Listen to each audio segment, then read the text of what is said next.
আমার প্রিয় শিক্ষার্থী ভাই বোনেরা এবং আমার প্রিয় শিক্ষকবৃন্দ এবং এখানে থাকা উপস্থিত বিশেষ অতিথিগণ, বিচারক মণ্ডলীকে আমি জানাই আমার প্রীতি এবং শুভেচ্ছা। আমার নাম মোসাম্মদ আমিনা খাতুন। আমি কলেজিয়া হোস্টেল ইনস্টিটিউশনের ৮ম শ্রেণীর একজন শিক্ষার্থী। সেই সাথে আমি বীর মুক্তিযোদ্ধা আমিনুল ইসলাম মঞ্জু গণিত এবং বিজ্ঞান ক্লাবের একজন সদস্য। আমার বক্তৃতার বিষয় হলো মা। মাকে নিয়ে আমি নতুন করে কি বা বলি? এখন পর্যন্ত অনেকে অনেক কিছুই বলেছে। আমরা তো প্রতিদিন মা এই শব্দটা হাজার হাজার বার ব্যবহার করি। আমরা তো প্রতিদিনই বলি যে মা আজ এটা খাবো না, মা আজ ওটা রান্না করো, মা চলো ঘুরতে যাই, মা আজ পড়তে ইচ্ছে করছে না, মা আজ প্রাইভেট বা স্কুলে যাব না।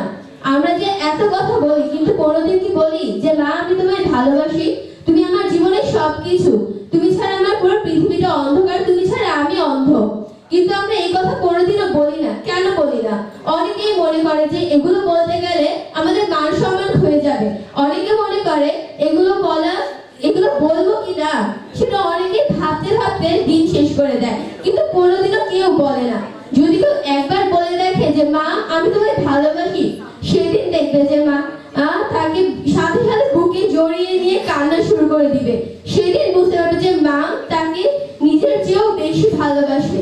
একজন সন্তান মাকে যতটা না ভালোবাসে, তার যে শতগুণ বেশি একজন মা তার সন্তানকে ভালোবাসে। পৃথিবীতে এমন অনেক অনাথ শিশু আছে যারা কোনোদিন মা কি সেটা বুঝতেই পারেনি, কিন্তু তাদের তুলনায় আমরা শতগুণ ভালো আছি। আমরা জানি মা কি, মা আমাদের সাথে কিরকম ব্যবহার করে সেটা আমরা জানি, কিন্তু অনেক অনাথ শিশু আছে সেগুলো তারা জানেই না। তারা প্রতিদিন কাঁদে যে আল্লাহ আমার কেন মানে, কিন্তু আমরা তো সেটা বুঝি না। আমরা তো কেউ বলি না যে আল্লাহ তুমি আমাকে একজন মা দিয়েছো, তার জন্য তোমাকে লাখ লাখ শুকরিয়া। এটা তো আমরা কেউ বলি না, কিন্তু আমাদের এটা বলা উচিত। পৃথিবীর মারা যে আমাদের প্রতিদিন এত মারে, এত বকে, আমরা তো কেউ সেটা বুঝি না যে মা এটা আমাদের ভালোর জন্যই করে। আমাদের সবসময় ভাবি যে মা আমাকে প্রতিদিন এত মারে, এত বকে, মা বুঝে আমাকে ভালোই বাসে না। কিন্তু কিছু বছর যাওয়ার পরে আমরা বুঝি যে মা এগুলো আমাদের ভালোর জন্যই করতো, কিন্তু ততদিনে অনেক দেরি হয়ে যেত। মা আমাদের প্রথম শিক্ষক, মায়ের হাতেই আমাদের হাতে ঘড়ি, কিন্তু কেউ তো আমরা সেটা বুঝি না। পৃথিবীতে আরো যারা শিক্ষক আছে আমরা সবসময় তাদের গুণগান করি, বলি যে তারা আমাদের শ্রেষ্ঠ শিক্ষক, কিন্তু আমরা তো কেউ বলি না যে মা আমাদের শ্রেষ্ঠ শিক্ষক। আমরা তো কাউকে বলি না যে মা আমাদের প্রথম হাতে খড়ি করিয়েছেন, মা আমাদের প্রথম শিক্ষা দিয়েছেন।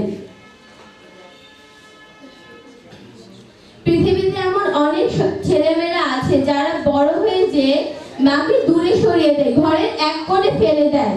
অনেকে তো মাকে ঘর থেকে বের করে বৃদ্ধাশ্রমে পাঠিয়ে দেয়, কিন্তু আমি বুঝি না তারা এটা কিভাবে করে। তাদের এটা করা উচিত নয়। আমাদের প্রিয় নবী হযরত মুহাম্মদ সাল্লাল্লাহু আলাইহি ওয়াসাল্লাম বলেছেন, মায়ের পদতলে সন্তানের বেহেশত। আমাদের উচিত মায়ের সর্বদা খেদমত করা।